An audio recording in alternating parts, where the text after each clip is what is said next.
ဒီမိန်းကလေးကိုပင်လယ်ထဲတွန်းချလိုက်တဲ့အသားသက်သမားကသူ့ရဲ့အထူးလက်အိတ်တွေကိုဝတ်ဆင်ပြီးအာထရာဆောင်းချက်ပြမှုတစ်ခုထုတ်လွှတ်လိုက်တဲ့မကြခင်မှာပဲငါးမန်းအုပ်စုတစုက Rose ကိုဝိုင်းရံလာကြပေမဲ့ထူးဆန်းတာကငါးမန်းတွေကသူမကိုမတိုက်ခိုက်ကြဘူးအစပိုင်းမှာတော့ရာဇဝတ်ကောင်ကလက်အိတ်တွေအလုံးမလုံးဘူးလို့ထင်နေပေမဲ့အသားသက်သမားကအရာအလုံးအဆင်ပြေတယ်လို့ပြောပါတယ်ဒါကြောင့် boss ကသူ့လူတွေကို Rose ကိုရေထဲကဆွဲထုတ်ဖို့အမိန့်ပေးလိုက်တယ်ပြီးတော့နောက်ထပ်အမျိုးသမီးတစ်ယောက်ကိုချီနှောင်ပြီး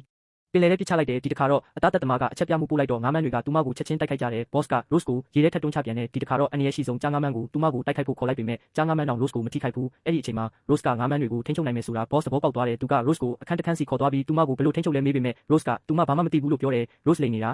မဟုတ်ဘူးဆိုတာ boss သိနိုင်တာကြောင့်နောက်ထပ်အစီအစဉ်တစ်ခုထွက်လာတယ် Rose ရဲ့အုံနောက်ချက်ပြမှုတွေကိုမှတ်တမ်းတင်နိုင်တဲ့ကိရိယာတစ်ခုတက်ဆင်ဖို့နည်းပညာရှင်တစ်ယောက်ကိုပြောတယ်ထို့နောက် Rose ဤတငယ်ချင်းကိုပင်လယ်ထဲသို့တွန်းချလိုက်ပြီးတထေးကငါးမန်းအုပ်စုကြီးတစ်စုကိုလွှတ်ပေးလိုက်ပြီးအသားသက်သမားအားသူမကိုတိုက်ခိုက်ရန်အမိန့်ပေးလိုက်ပြီးငါးမန်းများသည်အမျိုးသမီးကိုဝိုင်းရံထားပြီးတိုက်ခိုက်ရန်အသင့်ပြင်နေကြသည် Rose ကသူမကိုမိတို့ထိန်းချုပ်ရမည်ကိုမသိဟုပြောနေသည်ငါးမန်းများတိုက်ခိုက်တော်မီအချိန်တွင်ရုတ်တရက်အချက်ပေးတန်မြည်လာသည် Rose ၏ရည်စားချက်သည်လူမျိုးစုတစုနှင့်အတူသူမကိုကယ်တင်ရန်ရောက်ရှိလာခဲ့သည်တထေးကသူ့လူများကို Rose ကိုလှောင်အိမ်ထဲတွင်ပိတ်လောင်ထားရန်အလင်းမြန်အမိန့်ပေးလိုက်သည်ထို့နောက်ချက်ကိုကင်တွယ်ဖြည့်ရှင်းရန်သွားခဲ့သည်ချက်ရောက်လာသောအခါတထေးကသူ၏လက်အိတ်ကိုအသုံးပြု၍နောက်ထပ်အချက်ပြမှုတစ်ခုပေးပို့လိုက်သည်ငါးမန်းအုပ်စုတစုသည်ဂျက်စီတို့အပြေးလွှားရောက်ရှိလာကြသည်ငါးမန်းတစ်ကောင်ကသူ့ကိုတိုက်ခိုက်တော်လဲကံကောင်းထောက်မစွာချက်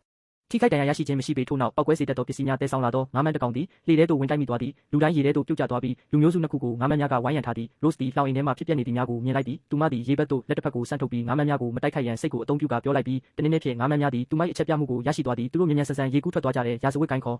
အင်းဆောင်က Rose ကိုပိုစိတ်ဝင်စားလာတယ်သူကလူမျိုးစုနှစ်စုကိုဖမ်းဆီးပြီးချီနှောင်ကပင်လယ်ထဲပစ်ချလိုက်တယ် Rose ကအုံနောက်ချက်ပြကိရိယာကိုပြန်ဝတ်ခိုင်းတယ်ပြီးတော့ boss ကငါးမန်းတွေကိုထိန်းချုပ်ဖို့သူ့လက်အိတ်ကိုသုံးပြီးလူနှစ်ယောက်ကိုတိုက်ခိုက်ဖို့အမိန့်ပေးတယ်ဒီအချိန်မှာ Rose ကငါးမန်းတွေကိုဘယ်လိုထိန်းချုပ်ရမလဲဆိုတာနောက်ဆုံးတော့နားလည်သွားပုံရတယ်သူမကငါးမန်းတွေကိုမတိုက်ခိုက်ဖို့အချက်ပြဖို့သူမရဲ့အစွမ်းကုန်သုံးပေမဲ့ boss ကသူ့ရဲ့ကိုယ်ပိုင်ချက်ပြမှုကိုပို့လိုက်တဲ့အချက်